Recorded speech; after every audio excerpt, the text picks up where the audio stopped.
नमस्कार दोस्तों। आज मैं आपको बताऊंगी कि किस तरीके से आप देखेंगे कि आपका घर कौन से ग्रह वाला है।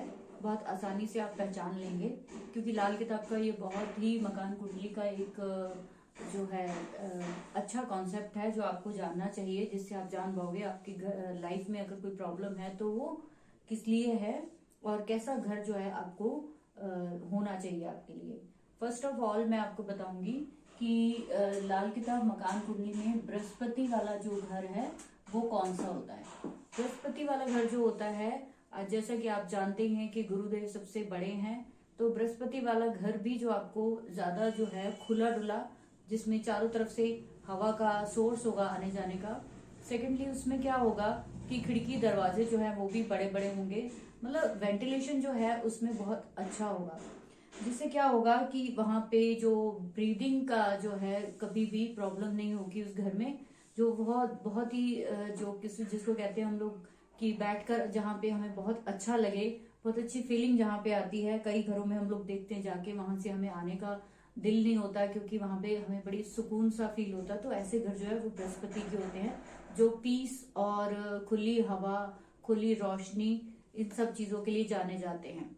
दूसरा जो है सेकंड मैं आपको बताऊंगी कि सूर्य वाला घर कौन सा होता है। सूर्य वाला घर देखिए, जहां पे भी लाइटिंग का बहुत अच्छा जो है सोर्स बना हुआ हो, यानी कि उस घर में जो लाइटिंग है बहुत अच्छी आ रही हो, सूर्य का जो प्रकाश है वो एकदम से, यानी समझ लीजिए ईस्ट का घर जो है वो सूर्य का ही माना जाएगा। लेकिन ईस्ट का घर सूर्य का तभी माना जाएगा तो जब आपका वेस्ट में कोई लाइट आने का प्रबंध ना हो। तो लाइटिंग का जो सीधा सीधा जो देखा जाएगा तो वो किसी भी जगह पे अगर किसी भी घर में अगर रोशनी सूर्य की नहीं आती है तो वो सूर्य का घर कभी भी नहीं माना जाएगा। तो किसी भी तरीके से जो ईस्ट डायरेक्शन से आने वाली जो सूर्य की रोशनी है वो ज्यादातर सूर्य वाले घर ही जो है देखे जाते हैं। ऐसे घरों में जो है जो इनका बरामदा या इनका आंगन जो होगा वो बिल्कुल घर के सेंटर में होगा, जिससे कि पहचान हो जाएगी। आजकल के टाइम में जैसे ओपन किचन का रिवाज हो गया और सेंटर का पोर्शन जो है ज्यादातर खाली होता है, तो ऐसे घर ज्यादातर जो होते हैं वो सूर्य के होते हैं, अगर रोशनी का उनमें अच्छा प्रबंध है। थर्ड जो मैं आपको बताऊंगी, चंद्र का घर। चंद्र का घर जो है वो कौन सा होता है, सॉरी मंगल का घर। मंगल का घर कौन सा होता है।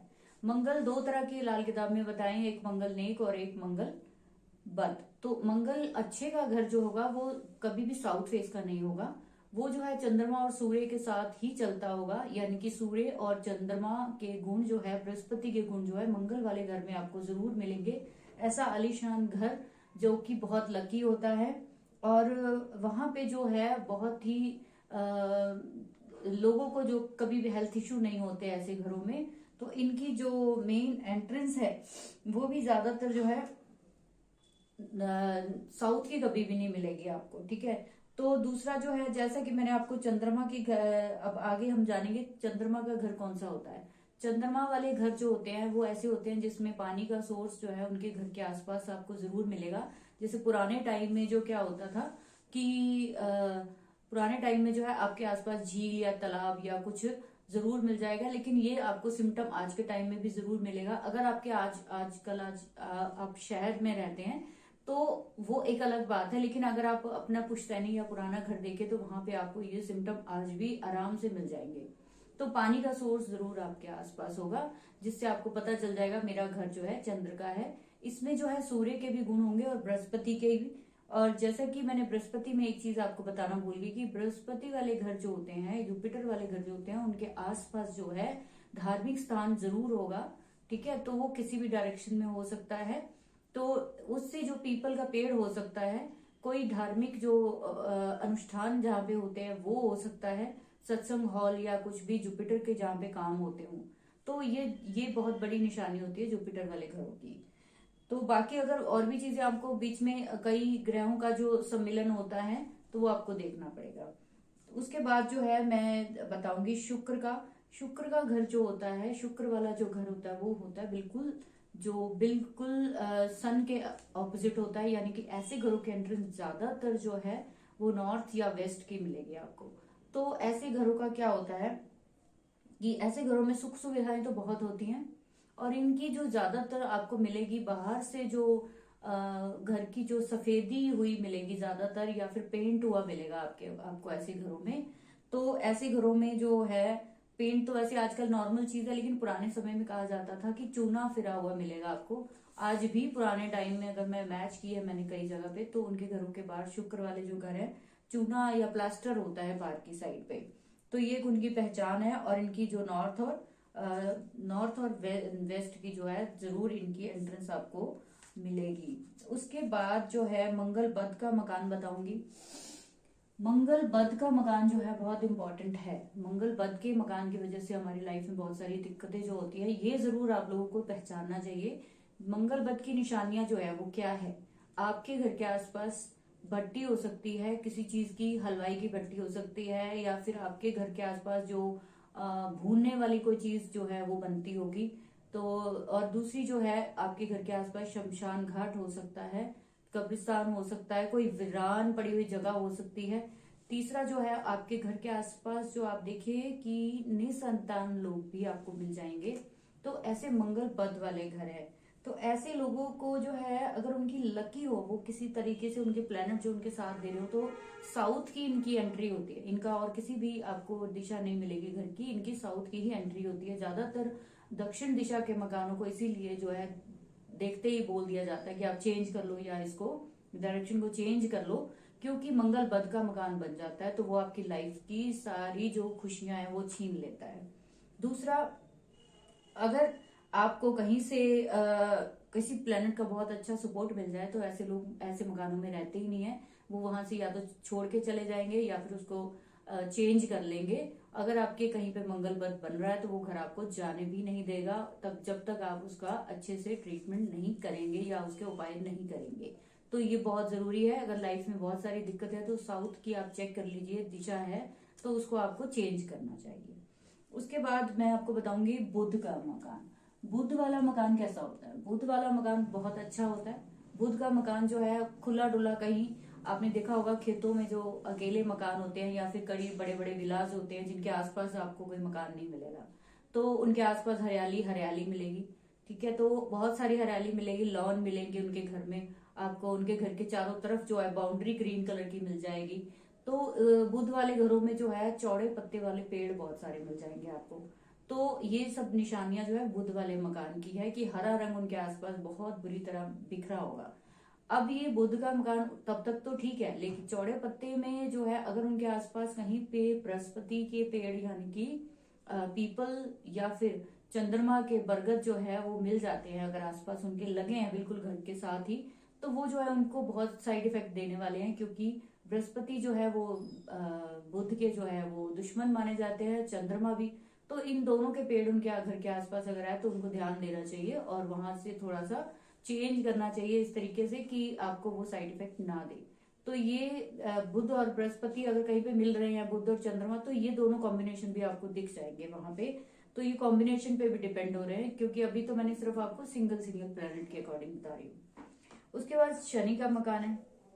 पुराने टाइम में क्या होता था कि शनि जो है आपने देखा होगा कि छतें जो है वो लोहे के गार्डर वगैरह जिसको बोलते हैं, वो छत में आपने आज भी देखा होगा कि लोहे के जो उनको सपोर्ट देके बीच में ईंटें लगाई जाती थी। अब आज के टाइम में पता नहीं आप लोगों को, लेकिन अब मैंने देखा है गाँव में कि वहां पे है आज भी। तो दूसरी जो निशानी शनि के मकान की है कि चारों तरफ से बाउंड्री आपको ऊंची ऊंची मिल जाएगी। ठीक है, जो कई लोगों के घर के आप चारों तरफ देखा होगा ऊंची ऊंची बाउंड्री मिल जाएगी आपको। और ऐसे घरों में आना जाना लोगों का बहुत कम होता है। जैसे सूर्य के मकान में क्या होता है कि लोगों का बहुत आना जाना होता है। लोग मतलब वो पर्सन जो है बहुत मान प्रतिष्ठा वाले होते हैं। ठीक है, तो उससे क्या होता है कि शनि का मकान बिल्कुल उल्टा होगा, तो उनके घर में आना जाना लोगों का बहुत कम होगा।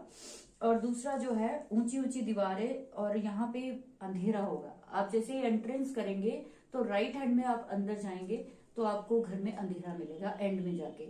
तो अगर ऐसे घर जो है वेस्ट डायरेक्शन के हैं तो ठीक है। अगर ऐसे शनि वाले मकान जो है ईस्ट डायरेक्शन के है और सनलाइट कहीं अंदर आ रही है तो बहुत बुरा इफेक्ट होने वाला है उनको। जैसे सूर्य और शनि की जो हमेशा लड़ाई मानी जाती है, तो उनकी ऐसे घरों में ईस्ट वेस्ट का जिनका दो तरफ का फेस है तो वो भी बहुत बुरा समझा जाता है। तो या तो आप ईस्ट का कर लीजिए या आप वेस्ट का कर लीजिए। तो शनि वाले मकान को तो वैसे वेस्ट का ही बोला जाएगा, ईस्ट में आपको कुछ भी नहीं रखना है, रोशनी का आपको घर में नहीं आना चाहिए, नहीं तो बहुत ज्यादा लड़ाई झगड़े हो जाते हैं।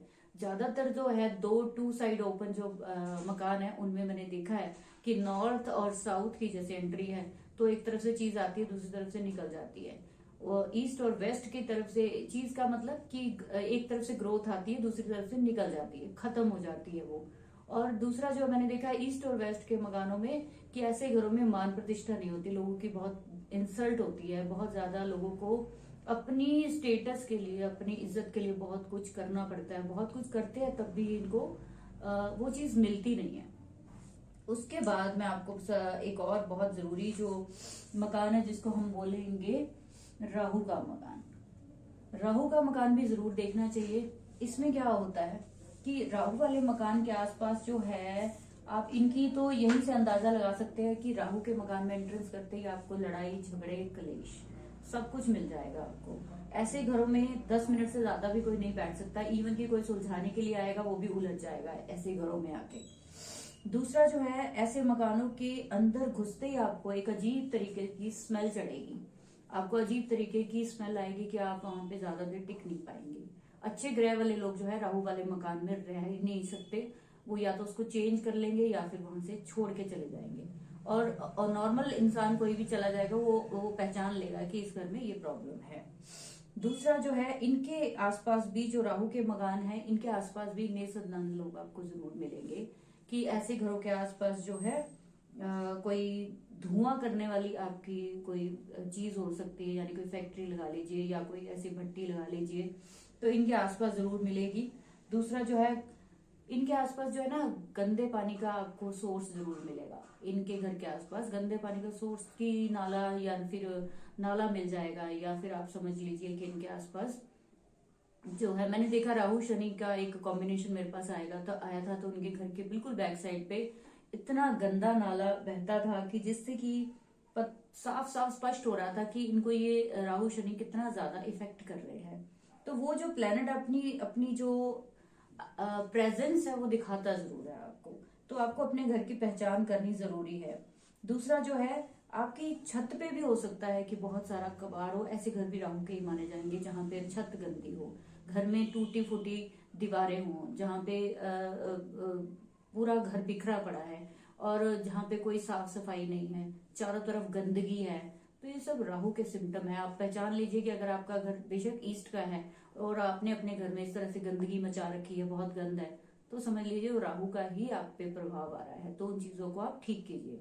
उसके बाद एक मकान जो हम बोलते हैं कि केतु वाला मकान, केतु वाला मकान ज्यादातर कॉर्नर का माना जाता है जिसके 3 हिस्से हों, यानी कि या तो समझ लीजिए कि ऐसे घरों में 3 बेटे 3 पोते या 3 की गिनती में आपको सब कुछ मिलेगा।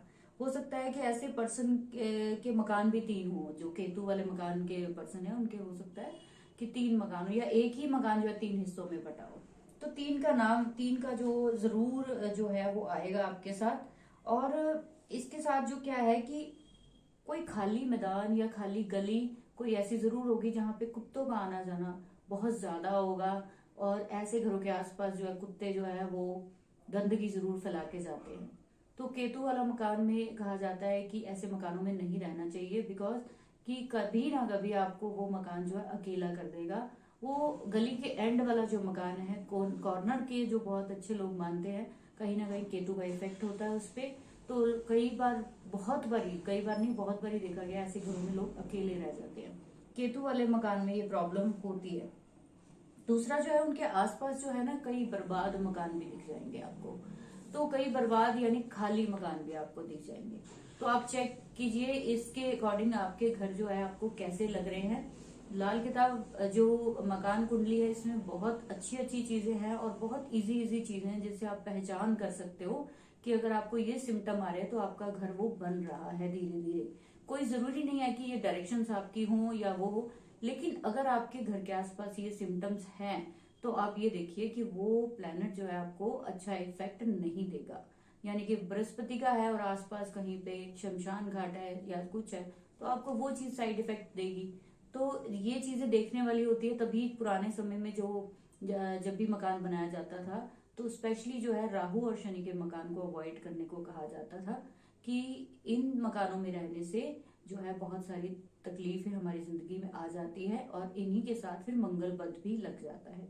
आपको ये जानकारी अच्छी लगी हो तो प्लीज इसे लाइक और सब्सक्राइब जरूर कीजिए और मुझे कमेंट में जरूर बताइए कि आप नेक्स्ट टॉपिक क्या देखना चाहते हो मकान कुंडली में, क्योंकि मैंने अभी कम से कम कई वीडियोस जो है वो इसी टॉपिक पे बनाने हैं। मैं कोशिश करूंगी मकान कुंडली की सारे टॉपिक्स आपको दूं ताकि आप अपने घरों में चेंजेस करके आराम से सुख और शांति से रहें।